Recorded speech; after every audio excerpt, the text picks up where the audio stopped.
Hi అండి, అందరికీ నమస్కారం. మరి కార్తీక మాసం అనగానే మనకి గుర్తొచ్చేది కార్తీక దీపాలు నీటిలో వదలడం. మరి ఈ కార్తీక దీపాలు అసలు నీటిలో ఎందుకు వదలాలి అనే విషయం చాలామందికి తెలియకపోయి ఉండొచ్చు. మరి ఆ విషయాన్ని నాకు తెలిసినంతలో ఈ వీడియోలో మీతో షేర్ చేసుకుంటాను. మరి ఆఖరి వరకు కూడా స్కిప్ చేయకుండా ఈ వీడియోని చూడండి, అలాగే లైక్ చేయండి. కార్తీక దీపాలు నీటిలో ఎందుకు వదలాలి, దీని వెనుక ఉన్న అంతర్యం ఏమిటో ఇప్పుడు తెలుసుకుందాము.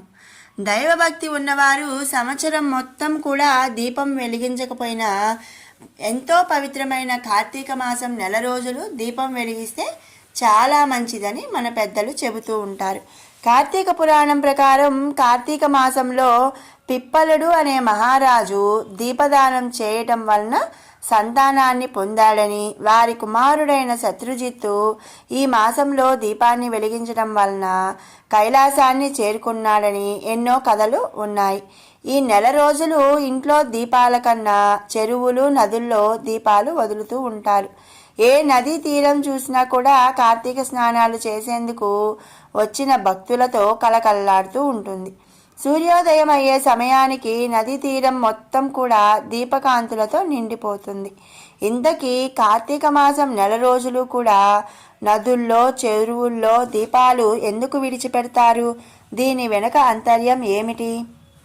నమామీశ్వరం ప్రాణేశ్వరం పంచభూతేశ్వరం అనాదీశ్వరం ఆదీశ్వరం సర్వకాళేశ్వరం శివం శివం భవహరం హరం శివం శివం భవహరం హరం. అంటే ఆకాశం, నీరు, అగ్ని, గాలి, భూమి, ఈ పంచభూతాలు సకల ప్రాణకోటికి జీవనాధారాలు. శివ పంచాక్షరి మంత్రమైన నమ శివాయ అనే బీజాక్షరాల నుంచి పంచభూతాలు, వాటి నుంచి సమస్త జగత్తు పుట్టిందని మన శాస్త్రవచనం. శివ అనే శబ్దానికి శుభం, క్షేమం, శ్రేయం, మంగళం అని అర్థాలున్నాయి. ఈ జగత్తంతా శివమయమే అయినప్పుడు అంతా శివోహమే. పంచభూతాలను కూడా తనలో లయం చేసుకొని పరమశివుడు కొలువైన క్షేత్రాలు పంచభూత క్షేత్రాలు. ఇంతకీ ఈ కార్తీక మాసంలో దీపాలను నీటిలో ఎందుకు వదిలిపెడతారన్నది చెప్పకుండా ఇదంతా ఏంటా అనుకుంటున్నారండి? మరి ముందుగా శివం పంచభూతాత్మకం అని తెలిసినప్పుడే దీపాలు నీటిలో ఎందుకు వదిలిపెడతామనేది అర్థమవుతుంది. అందుకనే ఈ ముందు విషయమంతా కూడా చెప్తున్నాను. ఆత్మజ్యోతి స్వరూపం. మన ఆత్మను జ్యోతి స్వరూపంగా భావిస్తారు. మనలో ఉండే ఆత్మ జ్యోతి స్వరూపంగా మారి భగవంతుడిని చేరుతుందంటారు. జ్యోతి స్వరూపం అంటే దీపాన్ని పంచభూతాల్లో ఒకటైన నీటిలో వదలడం. అంటే మనలోని ఆత్మని పంచభూతాత్మకం అయిన పరమేశ్వరుడికి అంకితం చేయడమే. ముఖ్యంగా పరమేశ్వరుడికి అత్యంత ప్రీతిపాత్రమైనది కార్తీక మాసంలో దీపాలు వెలిగించి నదుల్లో, చెరువుల్లో వదిలితే పూర్వజన్మలో చేసిన పాపాలతో పాటు ఈ జన్మలో చేసిన పాపాలు నశించి పరమేశ్వరుడి సన్నిధికి చేరుతామంటారు. అందుకే బ్రహ్మ ముహూర్తంలో స్నానం ఆచరించి త్రికరణ శుద్ధిగా కార్తీక దీపాలు నీటిలో విడిచిపెడతారు.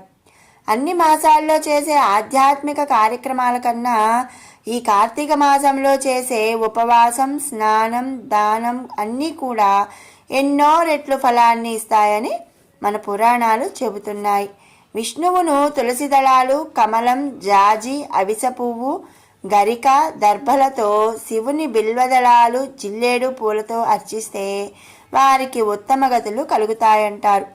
ఈ మాసంలో నిత్యం సూర్యోదయానికి ముందే స్నానం చేసి గుడికి వెళ్ళి దీపారాధన చేస్తే అత్యంత పుణ్యఫలం లభిస్తుంది. మరి నెలంతా సాధ్యం కాని వారు కనీసం సోమవారం, కార్తీక పౌర్ణమి, ఏకాదశి రోజుల్లో అయినా సరే ఇలా చేస్తే మంచిది అని చెప్తారు. మరి విన్నారు కదండి, అసలు కార్తీక దీపాలు నీటిలో ఎందుకు వదులుతారు అనే విషయాన్ని.